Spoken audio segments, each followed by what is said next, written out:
존경하는 국민 여러분, 한국의 희망 대표 양향자입니다. 오늘부터 한국의 희망 정책 발표를 시리즈로 진행하려고 합니다. 그동안 준비했던 과학기술, 복지, 청년, 첨단산업, 교육 등 총 10가지 분야의 비전과 정책이 준비되어 있습니다. 오늘은 그 첫 번째로 과학기술 퍼스트 모버 대한민국을 주제로 정책 발표를 하겠습니다. 그 첫 번째입니다. 과학기술 관련 윤석열 정부의 퇴행을 막아야 합니다. 미래의 세계 패권은 과학기술 패권입니다. 과학기술이 곧 산업이고 경제이고 안보인 시대입니다. 대한민국은 그동안 과학기술 분야도 패스트 팔로워였습니다. 그것을 가능하게 했던 것이 과학기술 R&D 예산 투자였고, 그나마 한국의 투자 금액은 2021년 272억 달러로 미국 1,602억 달러, 중국 1,265억 달러, 독일 460억 달러에 비해 턱없이 적은 액수였습니다. 현 정부는 늘려도 부족한 과학기술 R&D 예산을 10% 이상 삭감했습니다. 명분은 R&D 카르텔 혁파였습니다.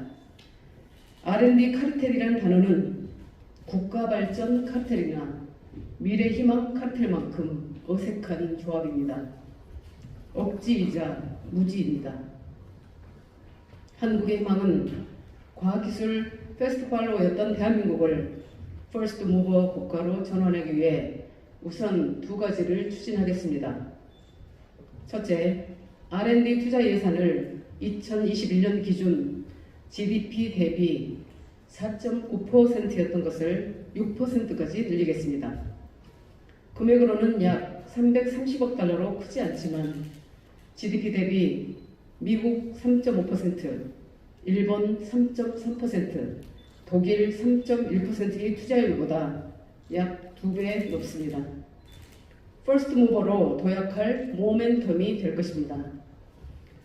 둘째, 비효율을 없애고 도전 과제에 집중 투자하겠습니다.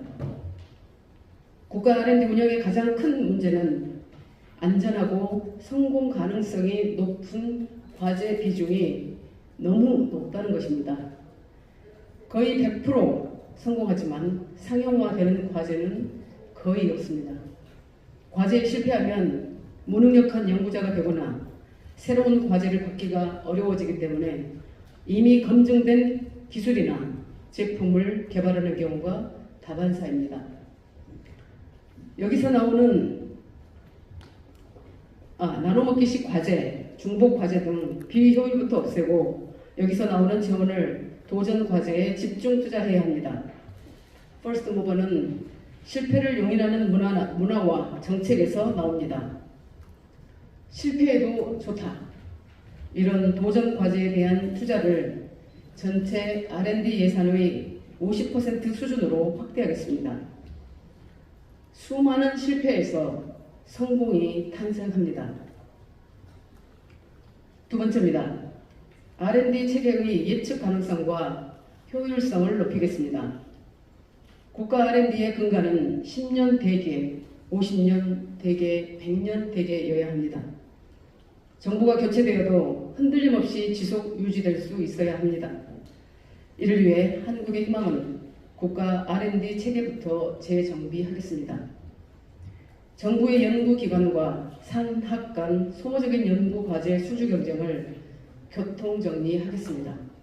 현재는 특정 주제의 연구가 몰려 있습니다.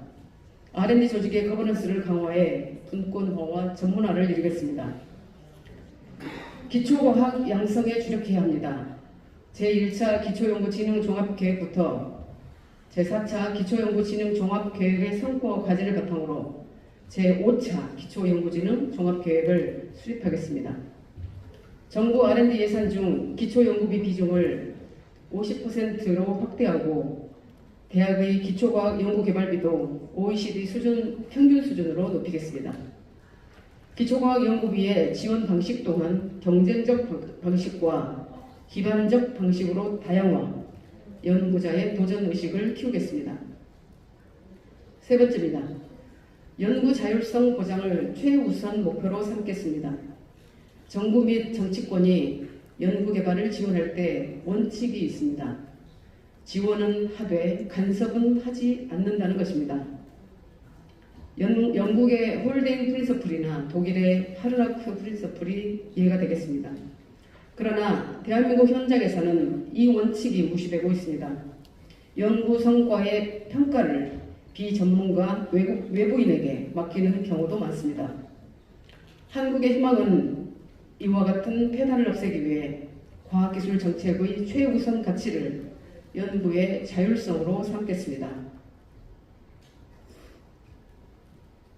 국가 미래 전략기술 선정 등 과학기술 정책 결정 프로세스에서 과학기술 전문가의 상시적 참여를 제도화하겠습니다.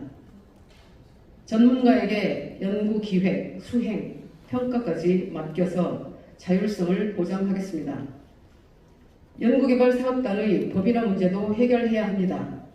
현재는 사업단 설치 방식이 10년 한시적 독립법인인 탓에 기술 축적이 안 되는 문제를 초래하고 있습니다. 법인화보다는 연구기관 내 사업단으로 설치해서 연구 자율성을 획기적으로 높이겠습니다. 네 번째입니다. 연구과제 중심 제도를 임무 추정형으로 바꾸겠습니다. 1996년부터 정착된 연구과제 중심 제도, 이 프로젝트 베이스드 시스템은 선의의 경쟁을 유도하고 예산의 방만 집행을 막기 위한 장치로 도입되었으나 단기간의 가시적 성과에 천착하며 장기적이고 도전적인 연구를 회피하는 부작용을 낳았습니다. 따라서 장기적 연구는 임무 중심 연구로 바꿔야 합니다.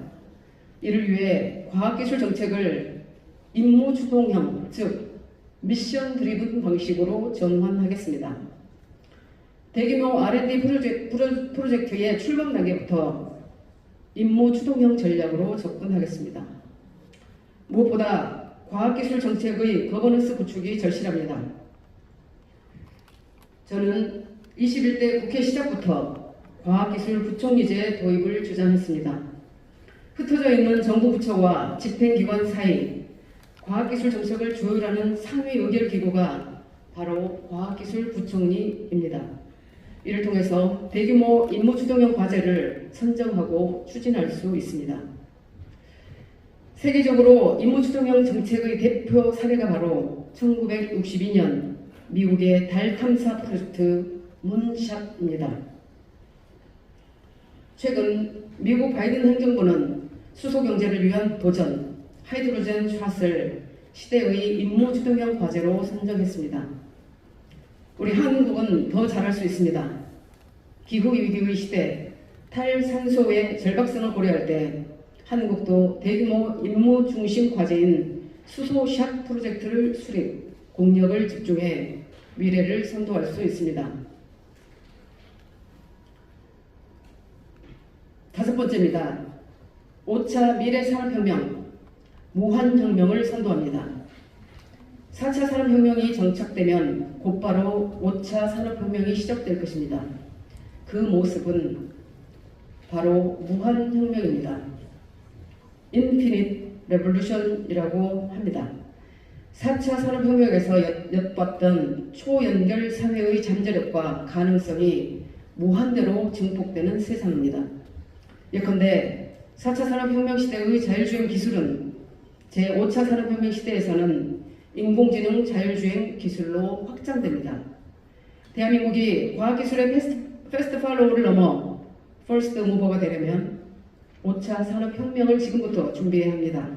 이를 위해 미중 기술 패권 경쟁이 가속화되는 세 가지 영역, 즉 반도체, 디스플레이, 그리고 2차 전지와 첨단 모빌리티를 우선 영역으로 지정하고 전략기술 로드맵을 수립하겠습니다.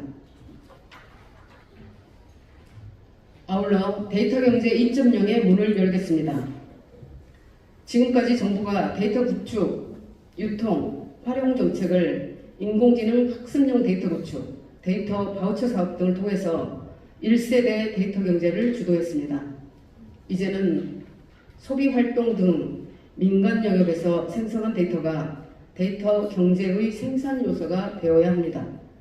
데이터 전송 원가 분석 검증에 기반한 거래 요금 체계를 수립하고 데이터 생성 관리 공급 관련 기업을 키우겠습니다.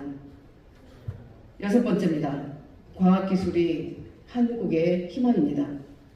어제 19일 국정감사에서 추경호 경제부총리는 R&D 예산은 구조조정이 필요하다라고 했습니다. 윤석열 대통령의 R&D 카르텔의 연장선에 있는 말입니다. 또 한 번 과학기술계를 세금을 낭비하는 집단으로 매도했습니다. 국가 미래를 생각하는 부총리가 할 말이 아닙니다.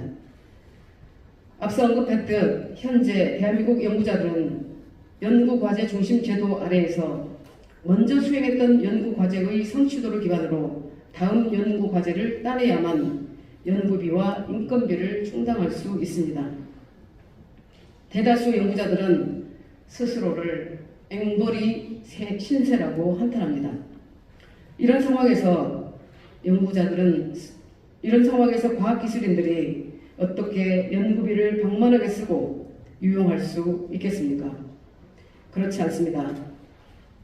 부총리의 어제 발언은 지금 이 순간에도 연구실과 실험실에서 묵묵히 자기 일에 전념하는 대다수 과학기술인들에게 큰 좌절감과 슬픔을 안겨주었습니다. 우리 아이들에게 너는 커서 과학기술인 될 생각하지 마라. 과학기술인 될 꿈도 꾸지 마라. 이렇게 하는 소리와 같습니다. 한국의 희망은 대한민국의 미래를 과학기술에서 찾습니다. 예측 가능하고 지속적인 투자와 정책을 통해 국가의 미래와 경쟁력을 키워나가겠습니다. 다시 한번 강조합니다. 과학기술이 한국의 희망입니다. 감사합니다.